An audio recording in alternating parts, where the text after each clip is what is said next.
Good day, faith friends. I am Ali, your gospel sharer for today, and our gospel is according to Matthew, chapter 6, verses 24 to 34. Sa panahon ngayon, marahil marami na sa atin ang nangangamba kung ano nga ba ang ihahatid ng mga susunod na araw.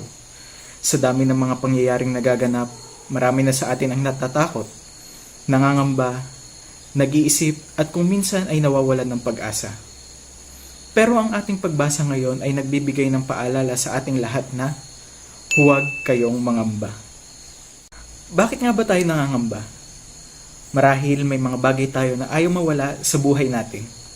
Pero lagi nating tatandaan na sa buhay, wala namang permanente. Lahat nawawala.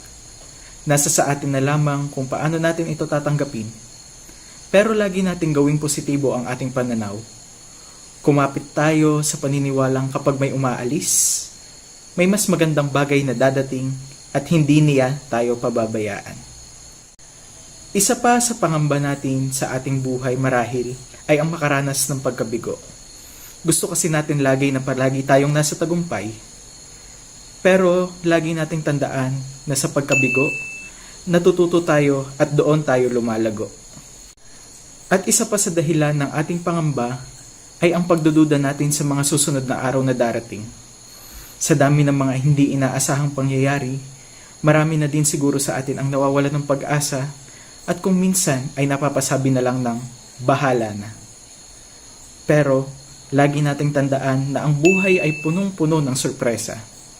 May mga biyayang biglang dadating na hindi natin namamalayan na kung minsan ito ay siksik, liglig, at madalas ay umaapaw pa.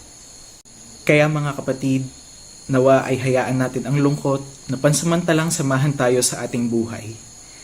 Hayaan natin ang takot ay gawin tayong matapang at hayaan natin na ang pangamba at duda ay gawin tayong matatag. Lagi nating tandaan na hindi tayo nag-iisa. Nandyan siya, kasama at sasamahan tayong palagi. Huwag kang mangamba, hindi ka nag-iisa. Thank you for listening and please subscribe to Faithbook PH.